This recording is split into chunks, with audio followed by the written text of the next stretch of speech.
And we are live, I think. It says Morning. It's going. Welcome, everybody, to our first live episode. If you're joining us through Spreaker, I believe that's the only place you can listen live. You should have options for a chat feature where you can drop questions or ridicule us there, and we'll be sure to read them, unless you get really mean. And then I just might cry. So if you see me start to cry, that would be why. Please continue to ridicule. Make me cry? God. Just because you're a crier. I'm emotional, and there's nothing wrong with that. No. It's okay to cry. But Good yeah, to talk to people. Hopefully we get people that chime in. yeah, I'm gonna pull up to see. I know there's a spot where we can see who's listening and how many people. So I will track that. We have cool new sound effects. I don't know what they all do, but part of the joys of being live. Thank you. Okay. For Skippy's side of the state. More familiar with that kind of noise. But anyways, I didn't hear any noise if you pressed a noise. what? You don't hear it? I didn't hear noise. No noises. Really? You hear noises? Yeah. Yeah, nothing. Well, I guess that'd be the first thing. Let me know if you heard applause or a gunshot over there. So, I'm not in that neck of the woods. yeah, it should come through. Interesting that you don't hear it. So, I'll see if I can fix that for you, Skippy.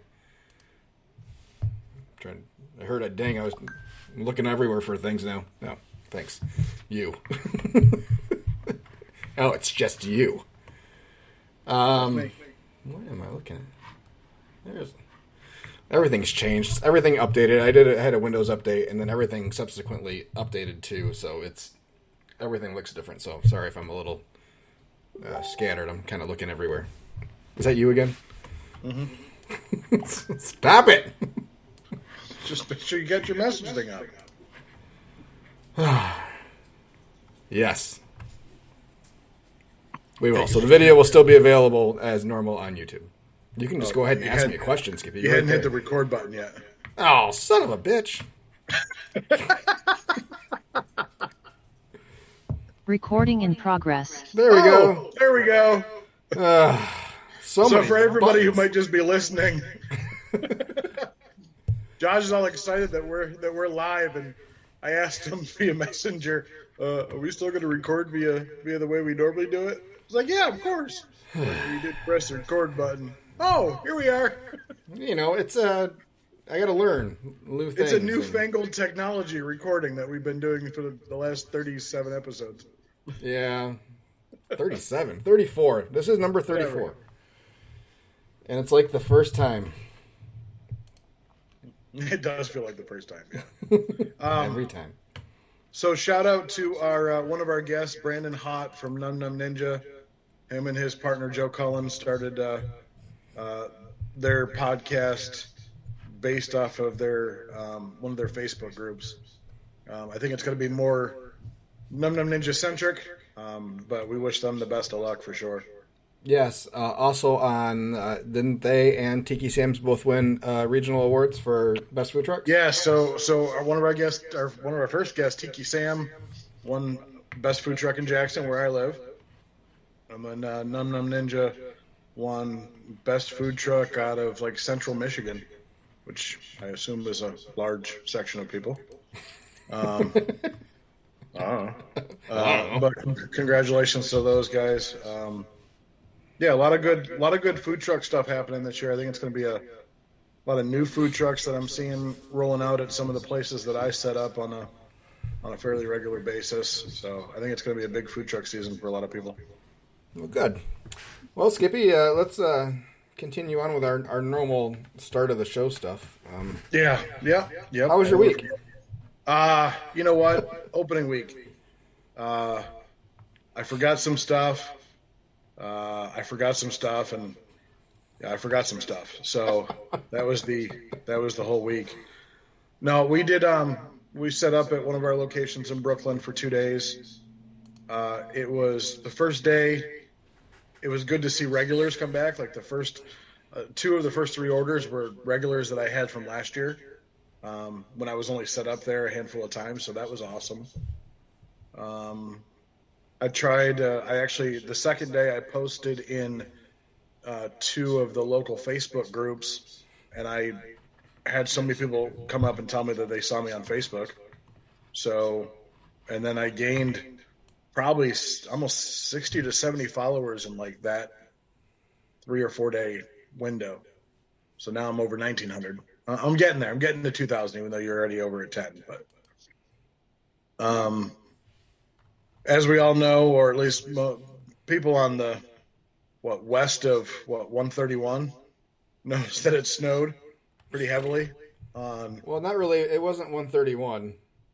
It was more, I think, south of 96. Like, oh yeah, probably. It's because really, I find that most things are. When I lived over by Detroit, it's like south of 96 never got it, and north of 96 always got it. It was very much the southeast part of the state. Because I drove to Sandusky Saturday. So yeah, I mean, at least here it didn't start. We didn't get any snow until Friday night, late. It was like 8 o'clock before it started snowing, and it was done by like 11. So we got like 1.5 inches, 2 inches, nothing major. But there was a cheer competition in Sandusky, so a lot of parents were going down Friday night, and they said Howell was the worst part of their drive. Yeah, I'd probably, yeah. And we left around 11 o'clock, so we were in the Howell area. I don't know, around 1, I guess, somewhere in that vicinity. Which is about 45 minutes west or east of Lansing. Yeah. Half hour. And there was a 6-car accident. It had looked like somebody maybe hit one of the plow truck's extension plows. Oh. So they have the double laners. Yep. So it looks like somebody maybe had hit that and then just caused havoc everywhere. But on our way back in roughly the same area, a piece of ice/snow fell off an overpass. Either that or a plow truck was going above it. Oh. But we had a large chunk land on the windshield of Angie's car, and we're looking at replacing that now. So not as bad as yours. Luckily, it hit a little bit higher. Yeah. So it was closer to where the seam is. Yeah. So just spidered like all the way across. It hit hard enough that it knocked the mirror casing for the smart functions off. Oh no. Oh. So luckily it didn't hit the windshield directly, I don't think. Otherwise it would have been really bad. But enough to scare the crap out of you when you're driving in the dark and don't see it falling. Oh yeah. Been there. I've had a retread. I had a truck tread hit our windshield head on. Luckily it didn't do anything, but. Well, so, then Friday it started snowing around 4. Had about 2 inches by 6. That's when I went out and switched jobs and started plowing, the non-sexual plowing, and basically plowed from 6 until about 9 a.m. the next day, and it was pretty. It stopped at midnight. So it wasn't a long snow, but it dropped a lot of snow and a lot of wet snow. The plow was having a hard time. Like you couldn't backblade it to get it away from things because it would take it like a foot and then create ice or, really nasty slush that you see. And the blade would just go right over it. And then I couldn't see because my mirrors kept getting snowed in. It was probably the worst experience driving, just even though I had a plow and salt and stuff like that. The road commissions were actually out. I thought that was pretty cool, trying to get ahead of things. So we didn't set up Friday or Saturday. Saturday I caught up on some sleep. And Sunday we set up at our local Home Depot. And so out of the 3 days I set up, I sold out 2 of them. That's good. A lot of people came and I'm not going to say a lot of people, but enough people where what I cooked where I sold out. So it was you go leaving money on the table again. Hey, that's fine. I'm okay with it. I made more. The funny thing, though, is I cooked more because I'm like, you know what? I might as well just do it, see what happens. And luckily, yeah, It's funny how certain things sell faster than others. Like I did ribs on Sunday, and I did 5 racks. I had a lady come up. The first lady ordered 2.5 racks of ribs. And I'm like, okay. So then I got like 2.5 racks left, and then another guy that I catered a wedding for, came up and got 1. So I sold out of ribs within I think an hour and a half, 2 hours. Mm-hmm. And I don't normally do ribs, but I will do them now more often. Might as well. Yeah, don't fall for the trap, man. Happens for us all the time, especially with ribs. Ribs is the big one. We'll sell our 6 racks of ribs in the first half an hour, like for a week straight. And they're like, all right, we're gonna go 9 racks, and then the next week we don't sell ribs at all. It's like, what the fuck? I know. I'm always worried about that, but I did have a lady. I was out of brisket by, I don't know, 3:30, and I had a lady come up, and I had crossed brisket off our menu, and she's like, "What? No brisket?" I'm like, "No, not. We sold out." She looks at me like, gives me that look, and then like half runs away. I'm like, "Damn!" Couldn't even try to get her with anything else. Yeah, we're still dealing with it. The last couple of weeks since we switched to the pork menu, we've been putting up the barbecue flags because we're actually selling barbecue now, and so people are being patient-ish. But yeah, we're still having people walk away because they want brisket or they want specific items that we're just not doing yet. So why not? I always tell you, why not do this? Why not do that? Why not do like poor man burn ends? Do chuck roasts. They're easy. It's beef. But it's not what we do. It's not the beef. same. You do beef, right? We do. I do brisket burn ends though. Never know. Chuck roast might be the new thing. Maybe. Why don't you do them? I'll do them. You had the customers this last week. You could have look at how much more money you could have made. True. I didn't sell out any of my 3 days. Well, let's talk about that. How was your 3 days? Not too awful. Wednesday, Thursday were okay about what we've been doing for the winter for barbecue. Pretty average at the Spectrum office. Spectrum office was disappointing this time because they had a whole department doing bingo for the day. And one of the bingo spots was go to the food truck, which was awesome. So they had to come down and order something in order to get their little bingo square. So we saw a lot of new people from the Spectrum office, which was great. However, we didn't see most of our regular people from the Spectrum office that day. And the people that came down to get food, while I'm happy they did, a lot of it was a small mac and cheese or like the minimum to be able to get the credit for their bingo card. So after the first person came down that was a regular from that department, she's like, "Oh my gosh, be ready to be so busy. We're all playing bingo, and you guys are a spot." So I was like, "All right, we're excited."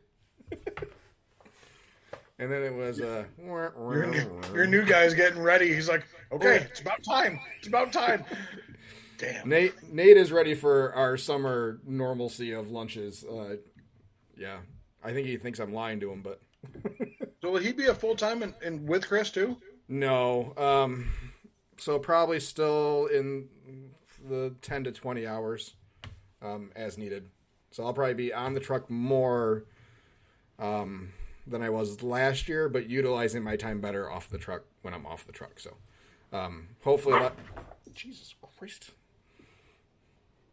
I touched a blanket. That is mine. Fuck you, dog. Yeah, I'll use...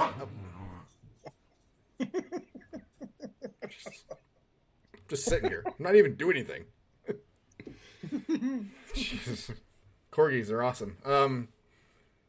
Yeah, utilizing the time that I'm not on the truck better. Just so I can do it less. But yeah, probably be on the truck working more often. My daughter's getting her license here in another month. which allows me to be on the truck more often. So daycare situation, pickup drop-off situations is all getting a little bit easier this year, which allows me to be on the truck more. So, yeah, he'll probably do a couple days. Oh, you still got Alex in daycare? Yeah.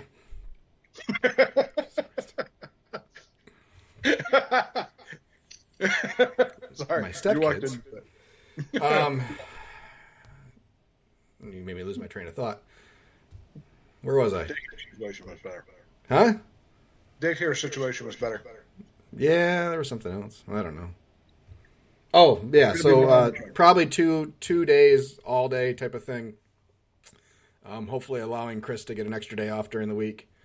So he's not doing 6 12-hour days. And maybe giving myself a full day off somewhere in there to actually have a day off. But we'll see, because we'll still have Pam part-time too. Oh, Pam's coming back. Yep. After she returns from down south, she'll pick up her normal, 3 days of 3 hours a day, 10 hours or whatever. I can't wait to have Pam back. I know. Everybody loves Pam. She's the life of your crew. That I will give you. Absolutely. And Pam, I hope you're listening while you and Denny are driving somewhere warm. You could say hello on the chat, but whatever. Yeah, Pam's been giving us updates pretty much every spot. I get lots of driving videos of her looking happier than her husband who was driving the RV. She sends me pictures too. We're besties now. So yeah, it should be good. Learning more about managing staff and hours and my time off the truck. So, And that's definitely important. You gotta. And yeah, last summer was a little bit harder because of the families coming together and having to do more with running kids places and the house we bought and trying to get that situated and unpacked and being around for contractors for fencing and all that other stuff. So hopefully we're past a lot of that stuff. So it'll free me up to work the business a little bit more. So both in and on. You have all that done. Why I have to start that this year? Like that's my major project is putting in an outbuilding dedicated straight to barbecue, and then cutting down trees, putting in a new driveway. Fun stuff. It's only money. Bring it every day. It's only money. Yeah, I mean, we definitely still have a healthy list of projects to get done, but yeah. It should be a little less taxing on me. I think I laid 300 and some patio bricks last year for our patio out back, and doing that in between that and the truck and picking. Of course, it was the hottest days that we were slow that I would leave and go lay bricks. So, yeah. Yeah. Try to do it earlier. So yeah, this year will be better for sure. So last week we it dropped this week, so you probably should hear it, but we stopped short of going over Food Truck 101 stuff that you've been reading. What's a good tidbit of information that you got this time? I thought we'd hit some of that, didn't we? No, we did pricing on that, right? I know I had new stuff. Well, let me try to find my bookmarks. We talked about manuals. The next section, the next chapters were all on marketing.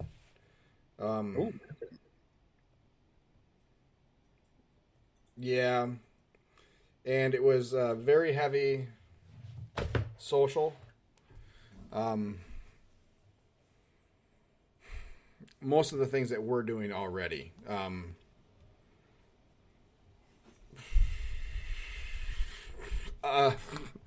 Trying to think of where I want to go with this. They were more along the lines of a one post a day type of thing for Twitter. I'm not huge into Twitter. I think we have an account. I think. I know we have an account. But we don't utilize it. I'm not sure why not, other than it's just another thing to try to keep up on. The way I would like to utilize Twitter, because it's such a short form text based, I think it would be great for pushing a quick location in the morning, and then using it to update sold out items throughout the day.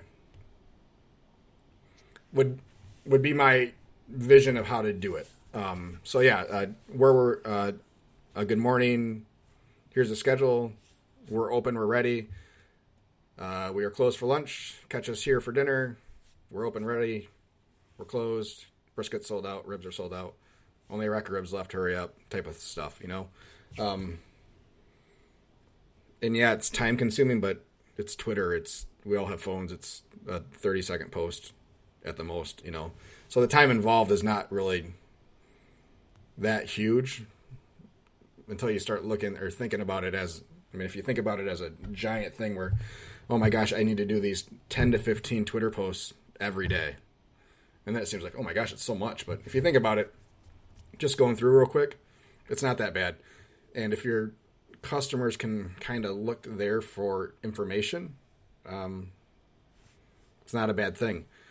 I hate posting that we're out of items only because that reduces the likelihood that they'll still come to the truck. So if they wanted ribs and we're sold out of ribs, they might not come at all. But if they're there already and find out, then... I was going to ask you about that and what you thought about it. Because I was thinking about that last night or yesterday when I was set up was I was out of ribs. Should I post that I'm out of ribs or should I have them show up just to see if there's anything else that they want? I think it's a much higher likelihood that they would order something else as long as they were there. Yeah. Type of thing. But if they see that we're out of ribs, and maybe they're going to go find somewhere else along the way to get ribs, or go somewhere else to get ribs, type of thing. Yeah. If anybody listening, if you want to shoot us your feedback on that, are you more apt to buy something else if you go to a restaurant or a food truck and they don't have what they want? Would you want to know to save the trip, or would you want to, have the opportunity to maybe get something else and try something different? And while we're talking about sold out stuff, I'm going to switch gears a little bit because I also wanted to get into our Q&A session. Those that left questions, we have a few of them and some good talking points. But this morning I saw something about there was a guy that just opened this last week and sold out a couple days, and was asking about how, which he said is great, but would like to be able to manage it. How do you manage the risk going forward? I don't want to talk about managing the risk going forward. One of the comments, though, was, and it was a long post, but let me summarize. Stop glorifying sold out days. And I don't think people are glorifying it, and I think it depends on the truck that you have. So from our standpoint as barbecue trucks, a sold out day, well, yes, if we would have made more food, we could have made more money. A sold out day is good. I make the amount of food, like I never make an amount of food that is less than what we would need to make money for the day. You know? Does that make sense? Yeah. So if we sell out of whatever we have, we're making money for the day. Yes, we probably could have made more. But you and I both know that the flip side of that coin is we've had plenty of days where we don't sell out and it's dead. Yep. So to justify, and I go based on trends on when we start increasing food quantities. Like we don't make the same amount of food on a Tuesday that we make on a Friday. But sometimes we have really, really busy Tuesdays and really, really slow Fridays.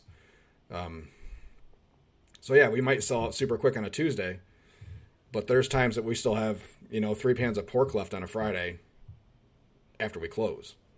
Yeah. Dropping stuff off the fire station. Exactly. So at least for barbecue guys and those that are not reusing anything, so we don't reuse the pork, we don't reuse the brisket. It's not like hamburgers where we just didn't bring enough with us. The shit takes 12 hours to cook. We're not just pulling a patty out and throwing it on the grill type of thing. So, yeah, it's a little bit of a pride thing when you can start stacking up sold out days. I get it from the other standpoint, where you're doing cold sandwiches or even hot sandwiches and stuff like that, and you just don't bring enough. Especially in an instance like when we were doing paninis, like it happened. We ran out of something.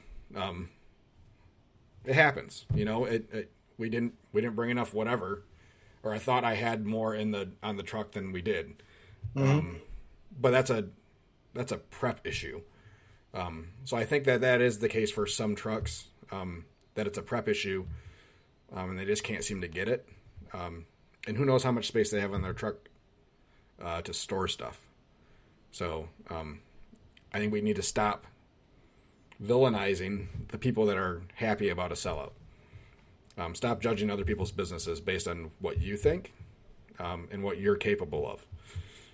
Well, all right. You don't know what they're working with. I view a sellout as you were a sellout is to create demand, I believe. In Texas, there's one barbecue restaurant or two barbecue restaurants per 1 square mile. They're all over the place. And you see them sell out all the time. Now they're making typically a lot more food than a lot of us are doing. But I think it creates demand. It creates, hey, I should have got there earlier, or their food was so good, everybody came and got it before I was able to, or, whatever the case may be. If you're happy with what you made, then by all means, keep doing it. Keep doing whatever makes you happy, makes you money, and don't worry about what anybody else says. If it works for you, do it. If it ends up not working for you, change your story or change what you're doing. But until it doesn't work, just continue on the path. I don't think that anybody should be. If anybody's villainizing you for selling out, I mean, yeah, you could have made more, absolutely, but you made enough to be comfortable, and that's at the end of the day, that's what you're in business to do. Is you're making money. If you're happy with what you made, awesome, get after it. And no one else can tell you what level of risk you are comfortable with. And I know you and I, Skippy, have talked about it at least off the air. I'm not sure if we've done it on the air, but I mean, you've asked me that too. I said, it's whatever level that you are comfortable with. What's the amount of food that you're okay with throwing away? Yeah. Which is a weird way to put it, but I mean, I'm not okay with throwing away any food, but what's the amount that you're okay with not having or not selling? Yeah, if you make your normal amount of food, like you and I obviously make different amounts, right? So that may change for me doing more lunch services this year, because last year I pretty much did evening stuff. I may increase to what you're doing, I may not, I don't know. But what happens if nobody shows up, or what happens if some out of the blue it just starts raining, or you go to some place and what was a busy sub last year might be a shitty sub this year. You have to be, there's your risk. I mean, at the end of the day, you start out talking about risk. There's your risk. There's your, are people. That's what I said this year was, I was hoping that last year I wasn't just a new guy on the block, that people would, came out just to try me. You got to get those customers to come back. And the fact that I've seen regulars come back, and I've interacted with regulars on my Facebook page, is humbling. I mean, I'm very grateful for all those people, and I think that's the more you can be grateful and happy, and the better off you will be. If you start letting the hate bring you down, then it's not going to work for you. So be humble, be grateful. Grateful is a big word that not a lot of people use. Sorry, that was kind of more of a rant than a question. That's okay. I like it.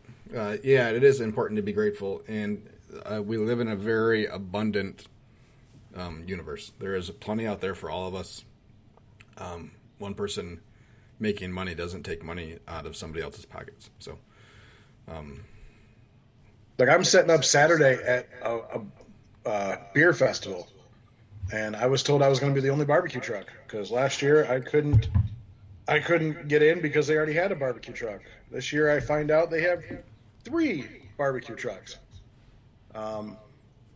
Instead of looking at it like, hey, like, why are they doing this to me? Looking at all the downside, I'm looking at it like, you know what? This is a chance to go against big dogs, people that have been around for years. Let's blow the doors off this. I don't like it, but I can't dwell on it because it's just going to bring me down, and it's going to bring the event down, which will has a tendency to just be a huge event. So when they can't keep up with ticket times like I can, people will know, and hopefully I'll gain some of their customers as my own. And I don't wish bad upon anybody. But yeah, I mean, that's something like that can really bring somebody down is, oh, they told me one thing and I come to find out there's another thing. Hey, make the best of it. Yep. There's enough Good money food to go will win around. too. Good food always wins, and word spreads fast at festivals. Yes, very much so. Plus, I love good food.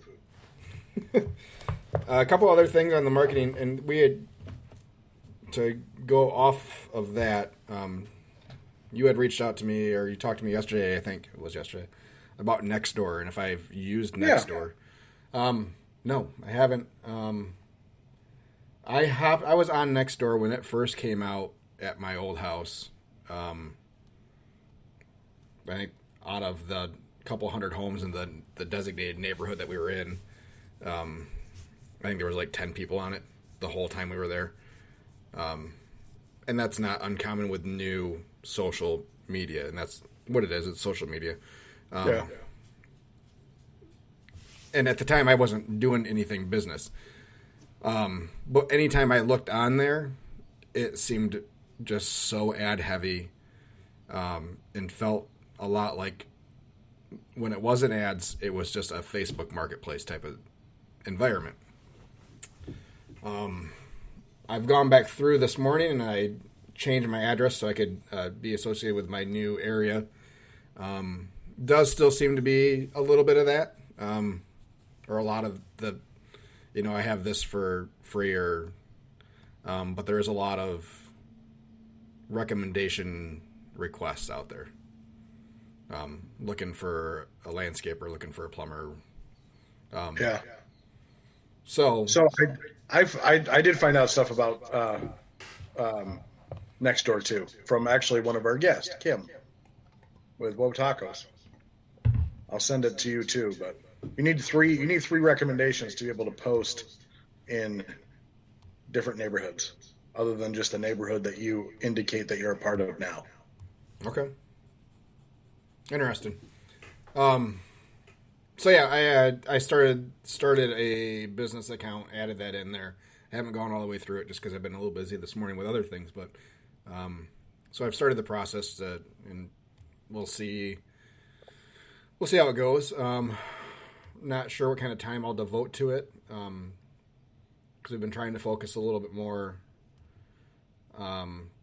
towards what we have already with Facebook, Instagram, TikTok, and then Reels on Facebook too. So trying to get those to a better spot before I really spend a lot of time looking at something brand new. But I think it's probably a good place to be, maybe. It seems to be a better space than it was when it first came out. So, and it's been around, we're 10 to 15 years now, I think, so that it's been around. So yeah. And then there's like 80 things in here for marketing ideas. A lot of it's kind of gimmicky. What? How old is that book? Not that old. It has TikTok in it. Oh, all right. This book was copyrighted in 2020.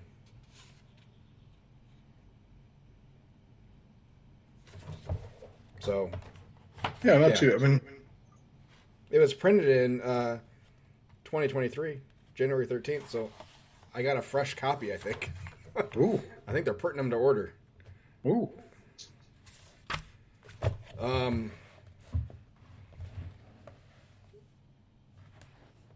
Lots of like offer samples to passersby.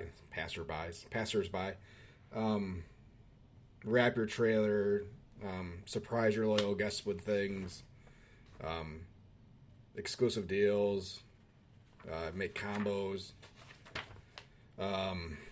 suggestively sell your ingredients. So, one of the things you just said, beginning it now where they're starting a new season, I want to get see if your take has updated. Wrapping your trailer, putting logos, stuff like that. Mm-hmm.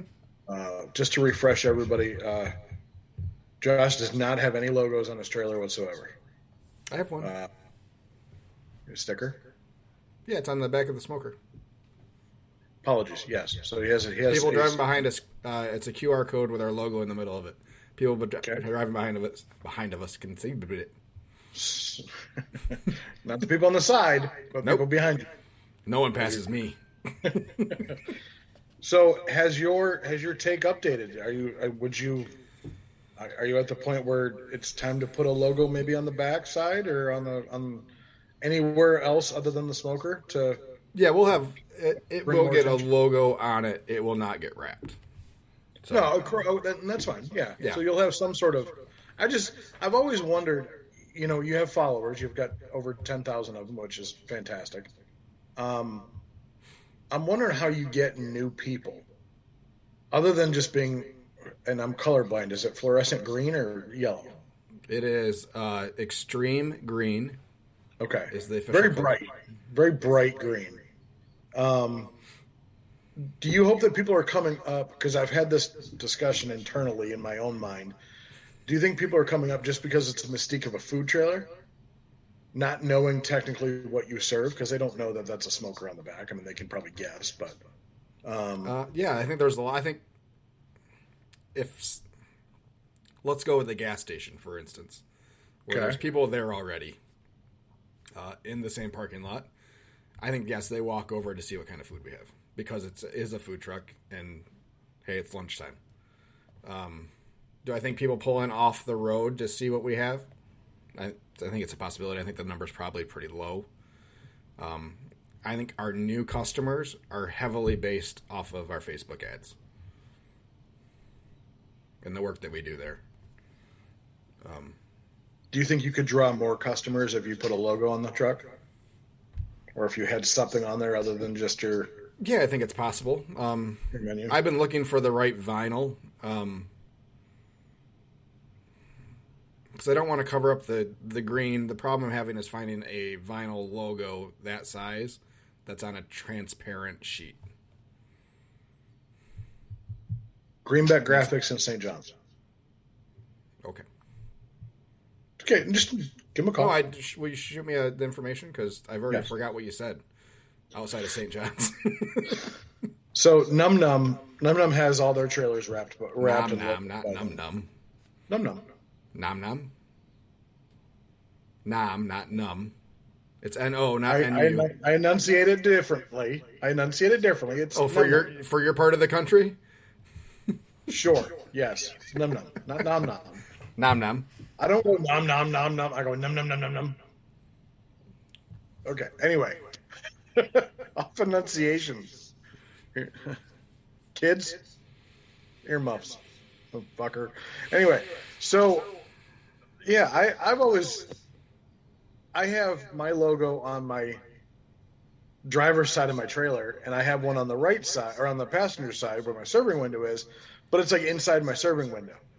So it's like when I put my serving window up, I have really nothing other than my email address, which does say barbecue, and my little small menu because my window takes up, the whole side of my trailer. So I was thinking about getting a neon barbecue sign just to tell people what I serve, but I'm just wondering like the number of people that might just stop and look at my menu versus, oh, there's a food truck. Let me go see what they have. So that's- I just wanted to conversely, get though, your- if I have Sweet Racks and Smoking Butts Barbecue on the back of my trailer, it's kind of back to the do you post if you're sold out or not on an item. is there a chance that someone just looking through the menu like, oh, that kind of sounds good, I'll get that. But if they see barbecue, they're thinking, I'm not really in the mood for barbecue, and don't come up. I get it. I get it. I mean, it's 6 of one, half a dozen of another. I know there are stats that say that wrap trailers pull in more people.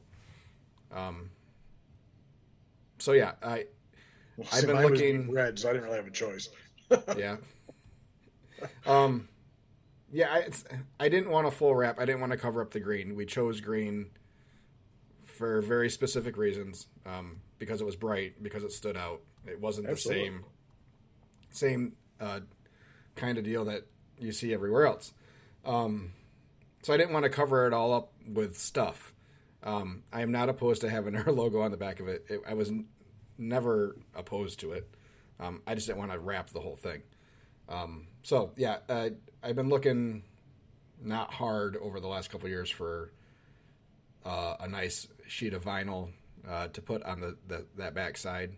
When we got our QR sticker for the smoker, I had actually ordered 3 and only got 1. Well, that's nice. Yeah. So yeah, the idea was to have one on the side too. But again, it was a big white square, Yeah. and I don't want a big white square or triangle with our logo in the middle or black. I like the pink. That pink that we use for our logo would look great and does look good, great on green. So that is what our ideal situation is. Good talk.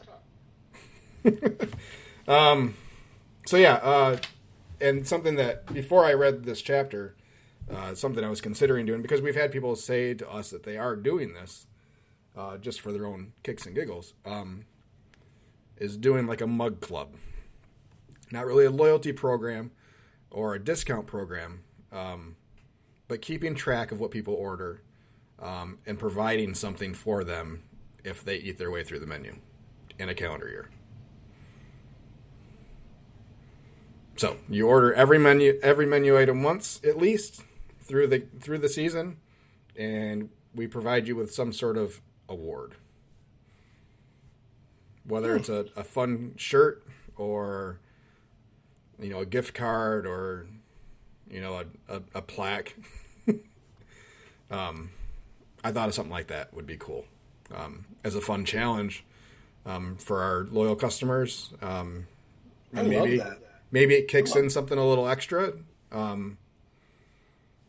Or I was thinking about something like that, but it's very similar to doing a food challenge or something like a 5-pound something. Or yeah, like they get something for doing something. Yeah, but I like the idea of a shirt, or I think people love merch. Anytime you can.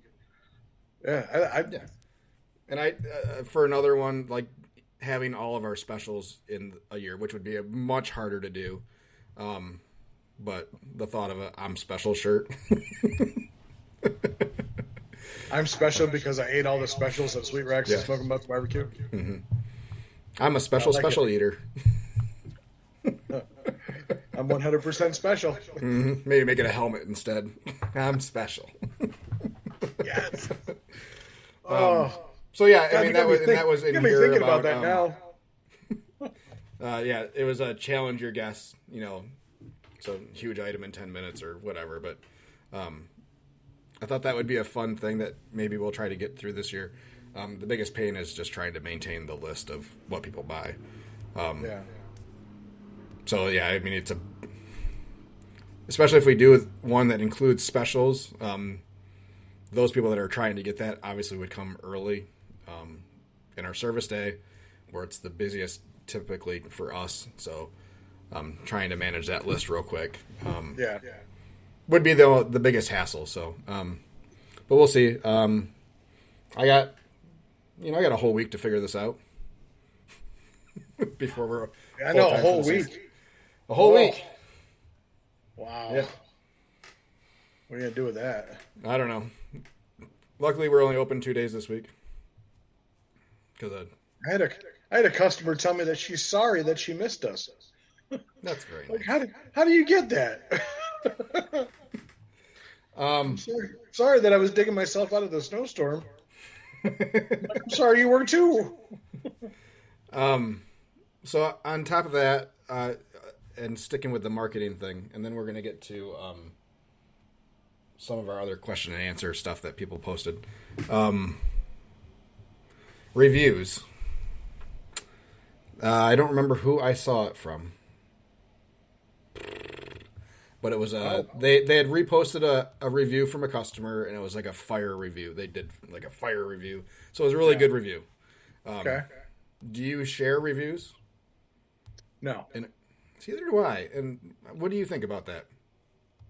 What do I think about that?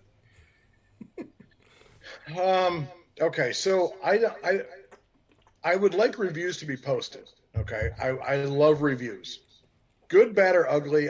In the mortgage business, I always told everybody the best compliment I could get is a referral. If we're not able to do that, please write a review. We also got, if we did a 5 out of 5, we also got, a stip. But other than that, no. So reviews are definitely very important to me. And I tell everybody, please tell us, anybody that stops at the truck and gets something, please tell us how you liked it. I've always viewed feedback as a gift versus, whether it's, if somebody didn't like something, I want to know that they didn't like it so I can fix it. I don't want anybody, leaving unhappy. As far as whether I post them or not, or share them, I think that the way Facebook is for a business, like the first thing you can click on other than the abouts is reviews. And it shows shows 5 out of 5 or, 4.2 out of 5 or whatever the case may be. Right. It's right there. So no, I would just rather concentrate on, pictures. And I know a barbecue truck that will post videos of his customers saying his food's great. To me, that's cheesy. I mean, it may work for you, but I don't know how well that's going to boost demand. McDonald's has billions of people that say their food's great and their food's trash. So, well, that's your opinion. They don't call it Dirty Ronnie's for nothing. Anyway, I've never heard it called that. Dirty Ronnie's? No. No. Anyway, sorry. Yeah, so that's why I let people find out for themselves, and they can just Google it if they really want to. But no, I just let them find out for themselves. Okay, so Facebook's all about the algorithm. If you understand how the algorithm works, it's based on quantity of content and quality of content. So quality is based on interactions, so likes, shares, comments. Quantity is just that, number of posts. The more you post, the more likely your stuff is to be seen by people. So in a content-driven marketing world that we live in, when we're using social, we have to put out content.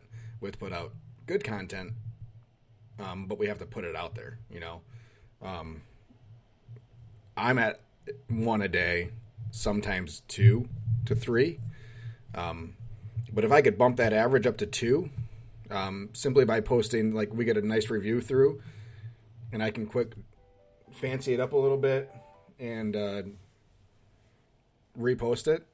I don't think that that's wrong. I think it's a good way to increase content. It's a fun way. It's an easy way to toot your own horn without you being the one to toot your own horn. It's one thing for you to say you have great food, but when somebody else says it and you can share that out, just to get it out in front of people is nice. When I see it, I don't think one way or the other about it. I don't think like, I don't think it's whorish, to do it. Like they're grasping to try to get people or anything like that. I think it's a proud moment, and I wouldn't do it with every review, but we've definitely had some some very well written, very special reviews to us. Yeah. And I've shared a couple of those on the show that I wouldn't mind putting out there.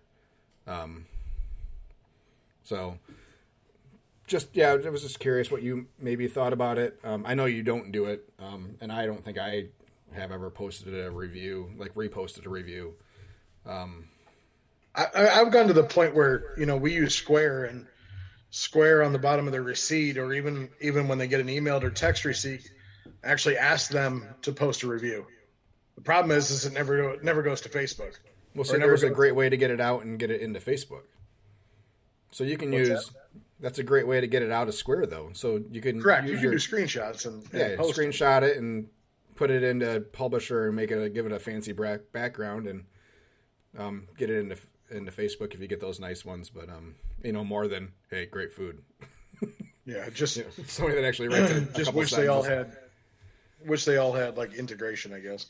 Well, in the world of integration, they don't have integration. If it went anywhere, as far as I know, you can't go to square.com and search for well-reviewed food. It's not like they have a Yelp service on the back end of that where, yeah, it's very much just for us. It's very strange. And I wish Square would do something with it, even if it went out to like Google for Google reviews and it went out to the website. It doesn't need to go to Facebook or anything. Just somewhere. Or Yelp would be great. Interact with integrate with somebody. I haven't done Yelp yet. I have a basic account. I don't pay for an account. We have some reviews there.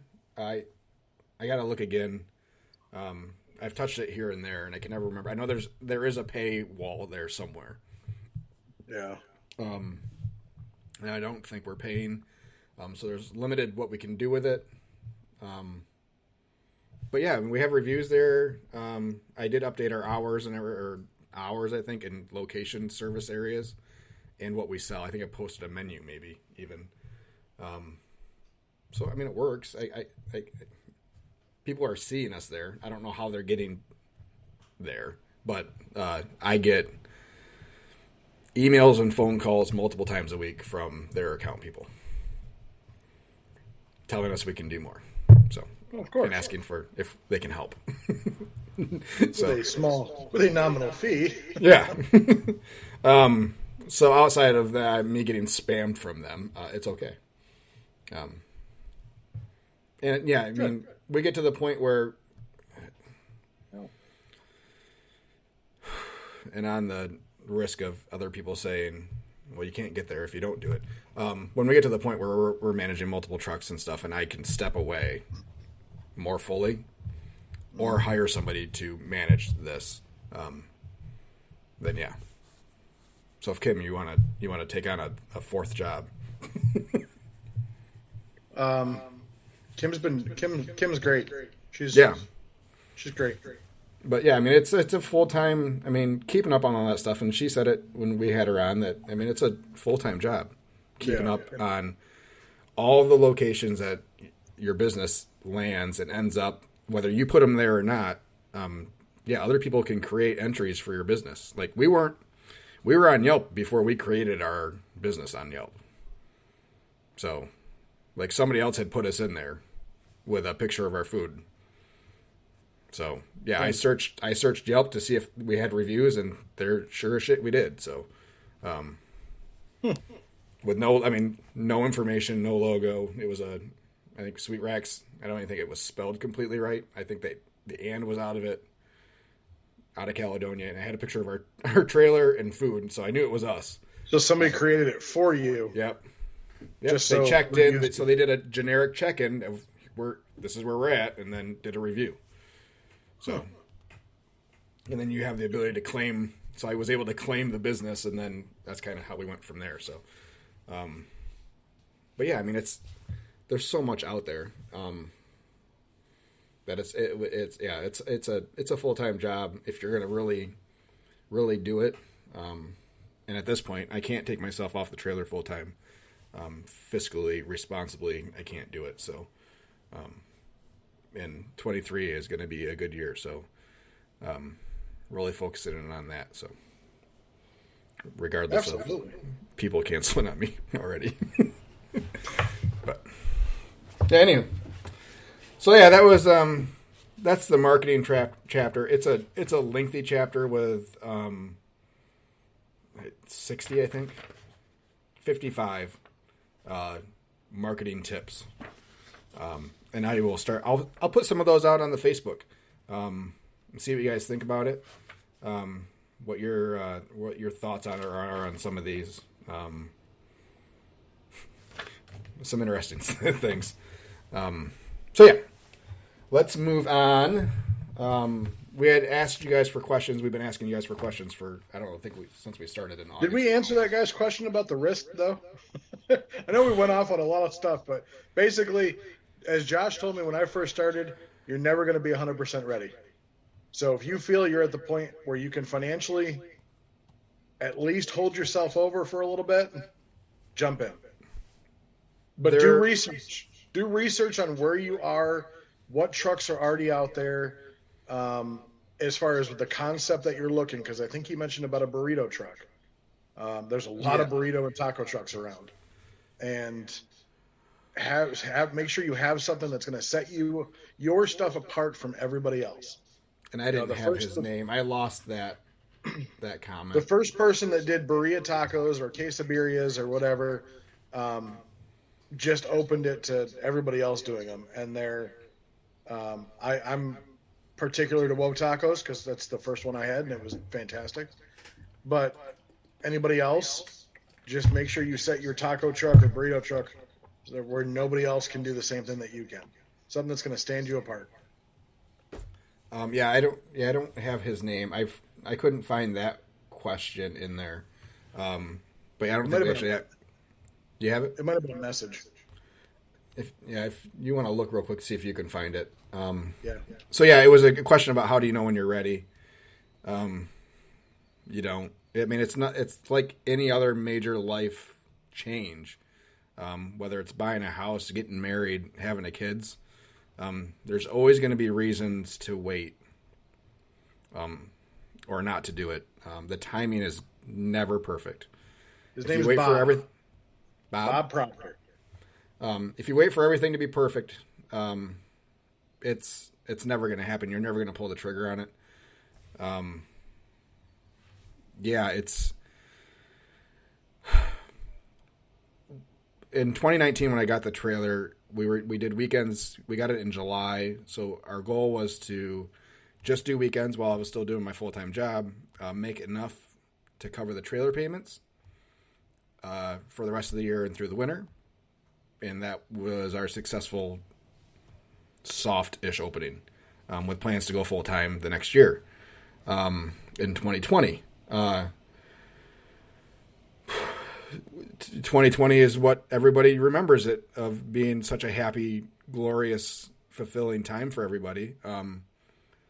I started the year off just before lockdown with a divorce and finding an apartment and sitting with this trailer now that I needed to be able to make money with to be able to pay for things, and not being able to do two full-time jobs to do it. So, I mean, there couldn't have been a worse time for me to quit my job and do this. Do I regret it? No. And my dad even asked me, he said, "Are you sure this is what you should be doing right now?" And I said, absolutely 100%. If I don't do it now, it won't happen. I'll sell the trailer and just bail on the whole thing. But if I can make it through these first couple of years in this environment, everything else after that will be a piece of cake, you know? It was the absolute worst time to start anything outside of, puzzles and reading books. You had a whole country that was on lockdown, some states worse than others. Hey, let's open a food service business where there is zero zero supply. Yeah, hey, but at the end of the day, is you knew that if you could make it through that time, Yeah. you can make it through anything. I mean, Yeah, I am. We're battle tested, man. And it's been fun to see it grow from there. Every year, our slow days get less slow. It's fun to compare, and it happens every year that we compare. Like we'll have a slow day of like $1,800. It'll just feel slow just because of whatever the pace is. yeah. I'll be like, Well, Chris, you also- last year this was a busy day for us. Like, yeah, we were exhausted and grumpy because it was so busy, and now this is our slow day. So it's nice to have that progression from where we were when our slow days were $300 days, and a good day was $1,000 day. You know, oh, and absolutely. now we're way past that. So it's been fun, and our loyal customers have really helped that. So I would if you have savings in the bank, keep them there. Try not to use them to purchase equipment. I'm not saying go into debt to buy whatever you need. Be very careful with if you need to do financing. There are lease to own options out there. You're going to way overpay by the end of your terms for whatever you buy. But if that's something that you think that you can accommodate and absorb through your business, then it's a fine option. I mean, for me, it was $2,600 a month to do it. So that was that was our base for each month. You know, we need to clear this much to pay for this, and then That's how I started. Was this is how much I need to do to pay the bills? yeah. And Yeah. So was figure blown away by out what your absolute base minimum has to be to pay your bills, not you, your business's bills. And then there's your base. That's what you absolutely have to clear. If you feel like you can do it, do it. exactly. So, and I know that we can't tell you that burritos were going to go flying out of your window because we don't know that. You don't know that. No one knows that until you open the window.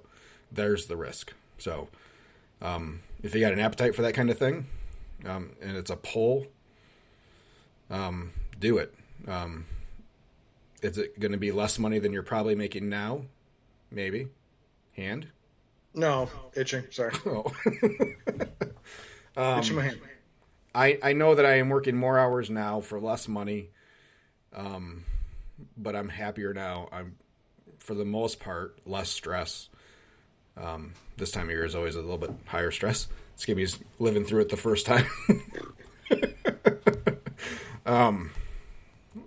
Yeah, but it's my quality of life is better even though I'm making less money. And success isn't always about dollars and cents. Doing what you have a passion for and doing what you love is a huge thing. And when you get to the end of this amazing ride and you don't have to think of what if I would have, then it's a good life, man. That's a successful life. Not having to look back with a bunch of regrets. So you can always go back to corporate jobs or whatever you're doing now. Oh yeah, for sure. Those are always there, especially right now. There's a plethora of jobs available. So yeah, it's you can always go back. You can never get these opportunities back though. So do it now. Go buy a trailer. Yeah, Quit your job today. I don't think we want to say that. But seriously, Bob, whatever you decide to do, let us know. Keep us in the loop with the journey that you're going through. I'll come visit you, Bob. Just Yeah, and if you're open through the winter, I'll make a trip over too. I gotta hit all those food trucks over on that side of the state. I'll have to make a tour if you guys are open in the winter. So yeah, that was a good one. I won't say who put this comment in. I'm sure you know, and everybody that listens probably already knows. Why do we do chopped brisket instead of sliced? Hey, I think that's a great question, to be honest with you. I do too, and I'm just giving Bubba shit. Our top fan. Top fan. Top fan. It does show that we have 2 live plays for this episode so far. So There we go. It doesn't tell me who, but I know that they're there. If you guys want to hit the chat tab and If you shoot us a can. message If so you we can, know. do it safely. Well, yeah, don't be driving and doing this shit. But yeah, if you can let us know who is listening, that would be great. Anyways, Let me answer that one. okay. I learned from Josh. Damn it. No, all right. So, for me, and I think for a lot of reasons, is if you chop brisket, it can go farther. You can make more.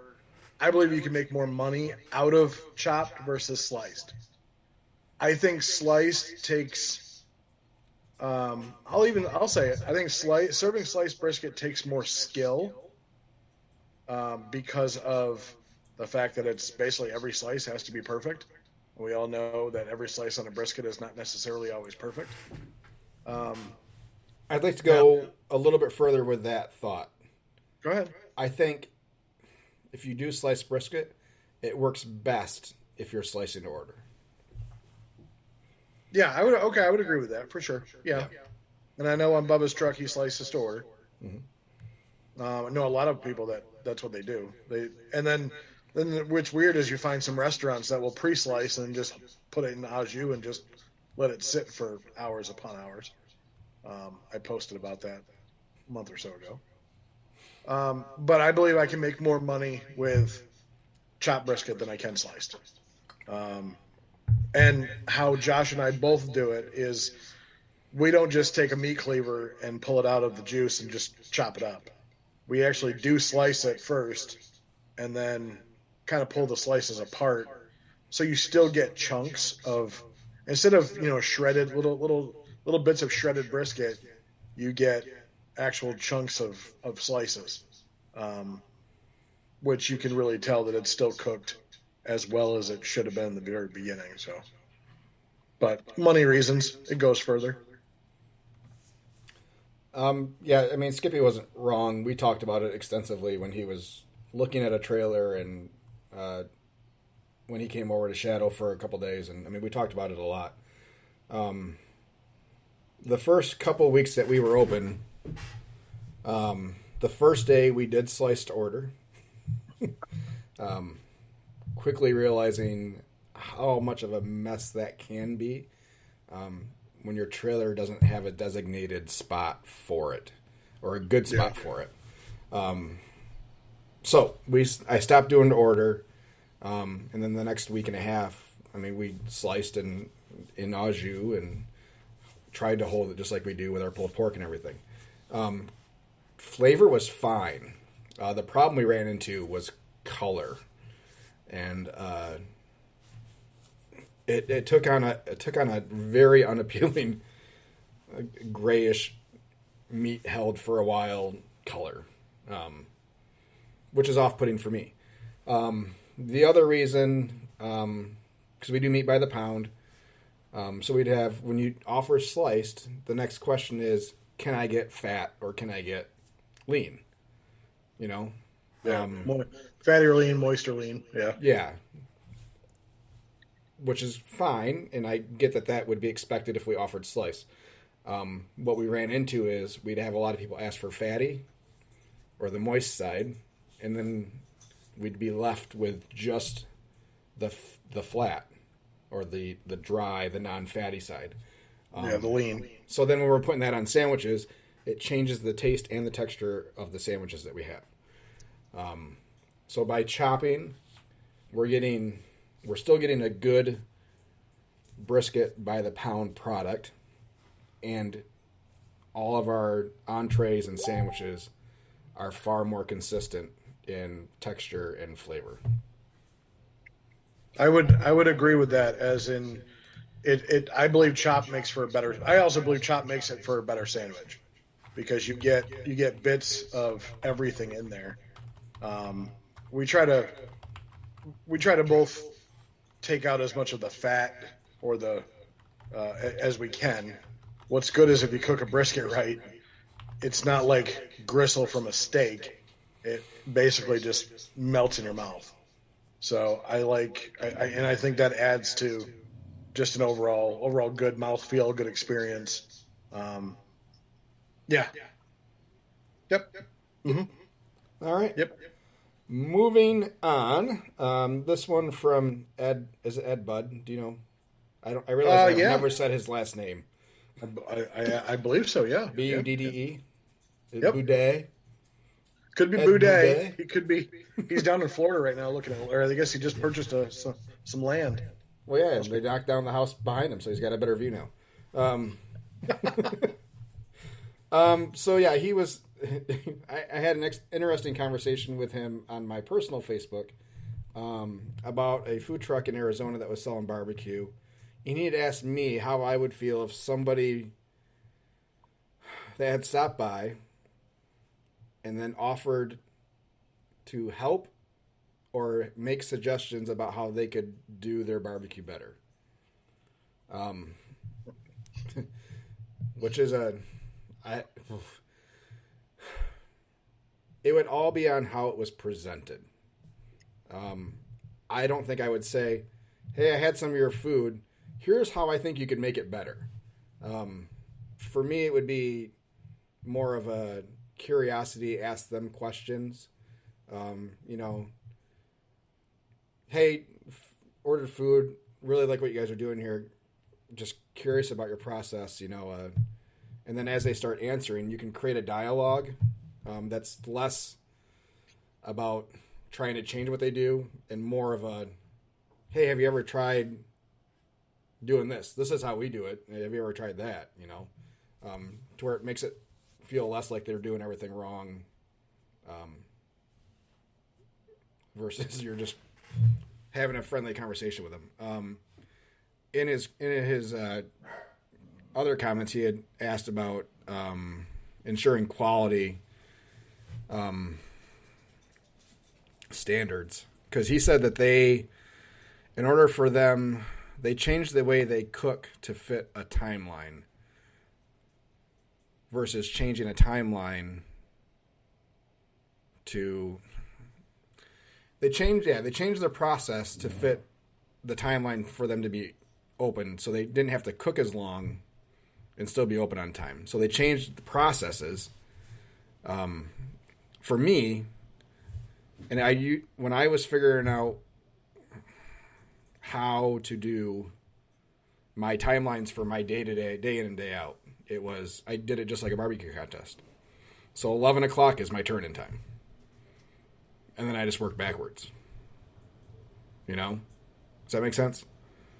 Yeah. So I would not change a process for me. Like, I've cooked the same way for the last 10 years, essentially. Smokers have changed, but my processes pretty much stayed the same. So I wouldn't change that.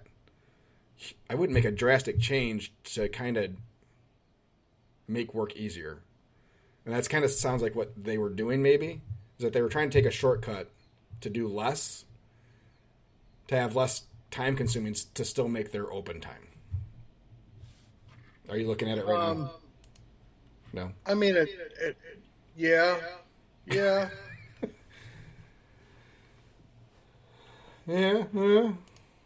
But I don't know if that's 100%. I mean, it's. See, I would, if somebody wants to come up and tell me how to do something, because that was the first thing you said, is like, Yeah. you take feedback. Yes, I'd always take feedback. If there's a chance, now if I'm getting multiple things where people are doing that I know that something's wrong, and just I'm the only one that likes my food and nobody else does. I think feedback's a gift. I think it should be given as long as you can. Now, what you do with it's your own personal thing. Absolutely, and I think that's different than someone. So he was going to go to the point of offering to cook with them to help correct things. See, to do that though is like, okay, for competition people that may listen to this, if Travis Clark wants to come to my food truck and offer to cook with me to possibly um, to make whatever I'm doing better, absolutely. But this is also a guy that can charge $1,000 a person for a barbecue class. And Ed's from the competition world, and that's kind of how we roll. Is that everything is very open, and Yeah. everybody wants to see everybody succeed, and I think that's the place he's coming from. How that's perceived to people that aren't from that world, or it can seem very rude. Well, that's like Famous Dave. I mean, it's like if Famous Dave were to offer to cook with me, Travis Clark. So people who don't know Travis Clark, he runs a barbecue restaurant in Oklahoma, and he's also probably one of the winningest teams in competition history. Well, besides Myron and Darren. So he started on the competition side and then went to restaurant side, where you have somebody like Darren Worth who started I don't know if he started on the restaurant side and went to competitions, but very similar. There's a lot of people that think I would, if that guy in Arizona is not having success, then maybe look for some help or look to offer help or whatever the case may be. Because there may be a chance that whatever you do isn't necessarily going to help them. While it might taste great, and at the end of the day, if it tastes great, open up your own shop. right. But yeah, you're talking about famous people we respect.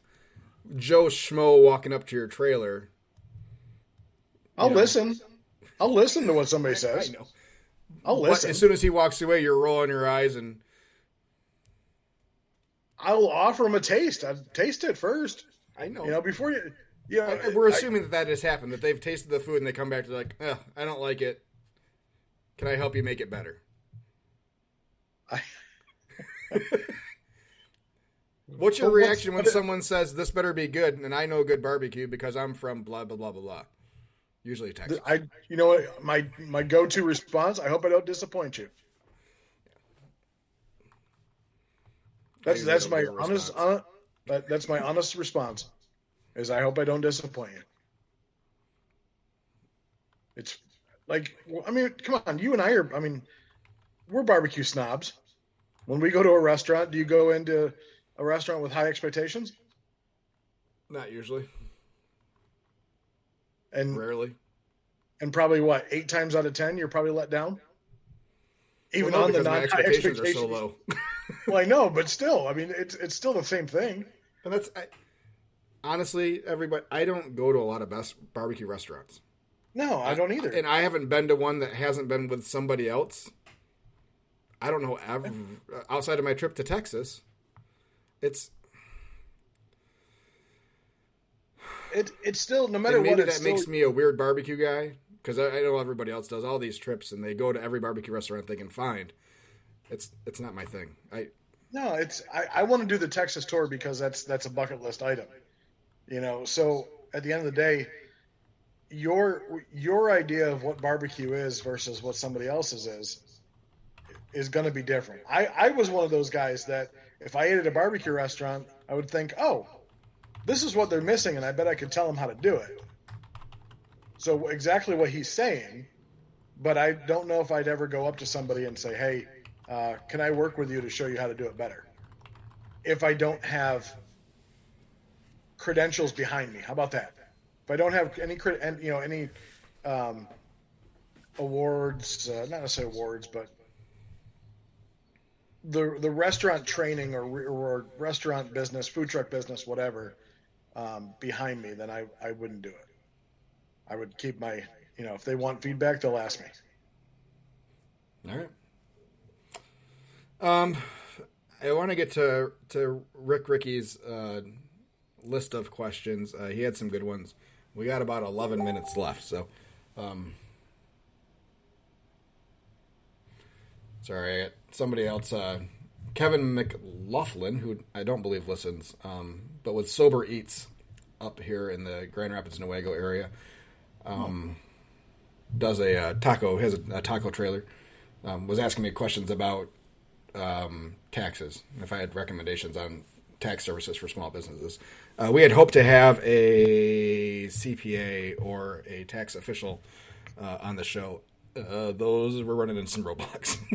So, still working on it. Trying to make sure no one gets fired. So, and to make sure everybody's covered legally with whatever tax advice may be perceived. Anyways, on to Ricky. We'll try to get through all of these. If not, we'll pick it up next week where we left off. Let's start. I think we're only going to get to this one. Refining recipes. And when do you stop tinkering with a recipe and know it's good? And how do you know that it's successful? And one of the options they had led to was making your own rubs. Shout out to the Barbecue Superstore. He said he just placed an order for some 999 products, so which are phenomenal, and it's what we've used for the last 4 years on the truck. So, good choices. So refining recipes. I don't know that I have stopped yet. Really. Our mac and cheese is pretty well set. I don't tinker with that at all. But it took me about 3 years to get there, with various cheese blends and noodles and our roux ratio to milk ratio. I think the last change we made was actually last year on that. So, we completely changed the coleslaw last year. And other things they're always a work in progress. We're always trying to make things a little bit better. We go for incremental changes versus sweeping changes for the most part. And that again is from our barbecue competition kind of way of life. You don't make sweeping changes. You make small changes and kind of feel it out. And for knowing if it's a success or not, we have a large enough regular customer base at each of our locations that we can roll out a small batch of, let's say, potato salad done a completely new way and say, hey, can you guys try this out and let us know what you think? All the while having our regular stuff ready to go. So if we get 3 people that try it that we trust that are regular customers and they say, nope, this is pretty much awful, then we'll toss it and go back to what we normally do. But for us, it's all customer reaction based on whether or not something's a success. And we'll know pretty quick. We had it this spring when we switched back to our barbecue light menu. Someone asked us, it was I think the first day, and said, are you back to the regular mac and cheese? And I was so freaking confused what they were talking about. I said, our mac and cheese hasn't changed in there. Said, no, something happened last fall. It wasn't good. I said, we didn't change anything. I said, well, was it the noodles? Because we had to switch noodles. And they said, yes, that was it. It wasn't the regular noodles you guys had. And it made a huge difference in the macaroni and cheese because we couldn't get cavatappi for the last month and a half we were open. And I never would have thought that would have made such a profound change for somebody, that they remembered it, first of all. Yeah, they wanted to make sure that we were back to our regular noodles. Huh. So how much business did we lose in October because our freaking macaroni and cheese was on penny noodles instead of cavatappi? So I thought that was interesting. But yeah, it's we count on them to tell us and to be honest with us. And we've talked about our customers when they think something's not quite right. A lot of times they'll come to us privately versus a public review type of thing. And that's the kind of customer base that you ideally want, where they praise you in public and not curse you in private, but criticize in private, to where you can make the change to make things better without really skewing other people's thoughts. So there's what I have on that. What about you, Skippy? It took me a long time to figure recipes out. I don't think my problem is refining. I'm still working on coleslaw a little bit more, but because there's just so many ingredients to ours. My thing is, I try something somewhere else, and I'm like, wow, how could I put that on my barbecue menu? My thing is menu items. Like I always want to have more items. I don't, and I know it's like it's a down, something that you probably shouldn't have, but the amount of, well, I'll give you an example. So we made a jalapeno popper burger Friday, and through HelloFresh, and shout out to them. It was phenomenal. The ingredients, it was phenomenal. I'm like, I've had people ask me for more spicy things. What could I do that's more spicy or hot, whatever, temperature wise? And I'm thinking jalapeno popper brisket sandwich. And then I'm thinking, okay, you could do that with pork too. You could make it a topping. What do you do? And then it just gets me thinking about, oh, I could do this, I could do that. I run the truck myself majority of the time, and that's just more stuff. I go back. That's just more stuff I have to do that I can't rely on anybody else to do. So as much as they may be specials one day or 1 week, but I can't, for my own sanity, I can't afford to have so many items on a menu, because then I'll get lost, and then ticket times will get so much higher. But with it just me, it's like I just got to do what I can to make sure food gets out in a timely manner. So for me, it's not necessarily refinement. It's the fact that I just want to keep adding to the menu because it's just stuff that I like, and I think that somebody else will love it. Like jalapeno cheddar sausage, I love it, but whenever I have it on the menu, it doesn't sell. Does it stop me putting it on the menu? No. because because I just, if anything, I'll eat it, but still, it's like it irritates me because you never know if it's just stuff that you like and nobody else is going to come up and eat it. Right. Like you and I, when we put the peanut butter and brisket together, right? You're thinking, like, I love that. It tastes so good, and will people order it? Yeah, that's one of our top selling sandwiches. And it's like, will it ever come off the menu? No, not at all. Yeah, so we go through stretches where we don't sell any for like a week. It's like, well, maybe it's run its course. Like everybody that wanted to try it's tried it, but we have regular customers that's all they get. My first day open, Wednesday, one of my regulars came up. I think it was the second order, and ordered 3 of them. And I'm like, you really like the Elvis, don't you? He's like, yeah, and I'm going to get 2 more people to love it too. I'm like, I appreciate that. Thank you. But yeah, that's the thing with, it's not, for me, it's not refinement. It's more of making sure the menu is. You're more menu tinkering than anything. Absolutely. Versus recipe tinkering. And as soon as I'm the same way, Skippy, I see something, I'm like, I wonder if I could do that. But my first thought always, before I think of anything else, is how do I hold it? Or can I hold it? Like poppers, I was like, great idea. How do you hold it where it doesn't turn to crap? Because obviously you're not going to be, you don't have a fryer, so you're not frying. No. For me, it was going to be, it's more of a topping. It'll be like a jalapeno barbecue cream cheese kind of thing. Yeah, like we have great stuffed mushrooms that are awesome. We used to bring them to barbecue potlucks, but it's like, how long can you hold those for before they start to get weird? Before they just become mush. You know? So it's one of those things that I will probably make at some point and kind of just do a small batch and throw them in the cabinet and see what happens over the course of the day. So that's the kind of tinkering I do, and mine's more on, like, if I menu tinker, it's all on the special side. Like, that's where I have fun.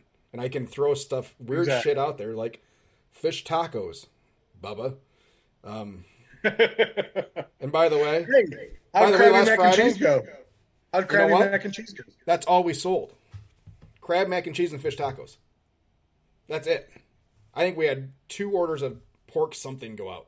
The rest of it was all fish and crab. So. Hey, he's our top fan.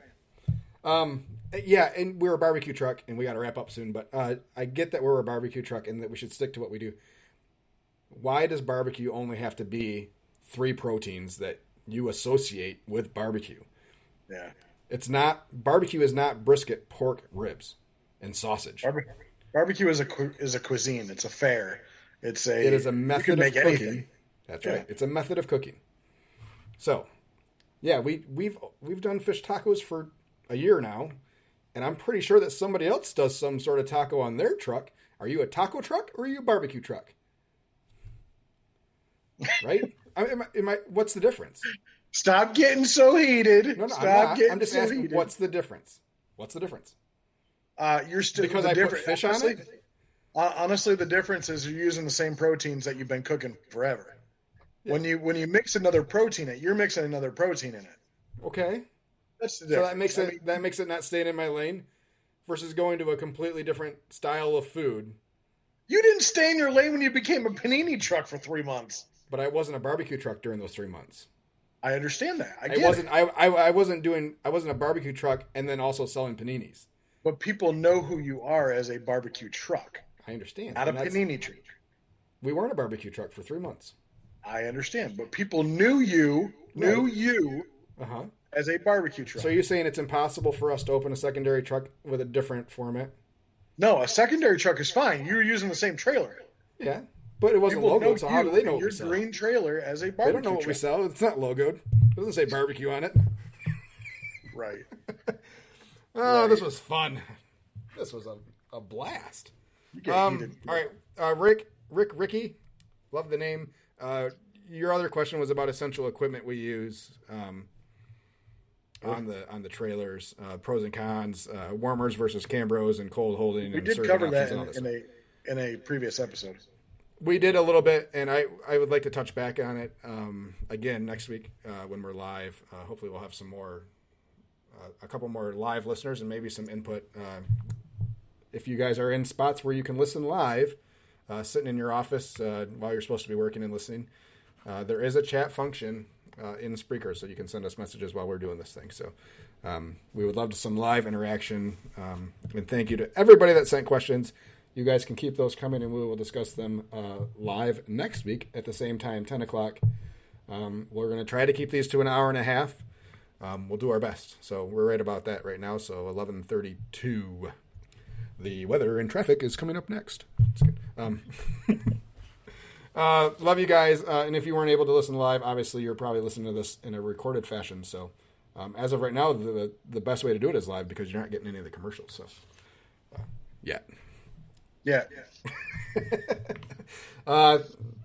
Thanks to everybody. Make sure you follow Monday Morning Food Truck on social, and Sweet Racks and Smoking Butts and PB&J's of Michigan. We will talk to you all next week. Peace out. Word.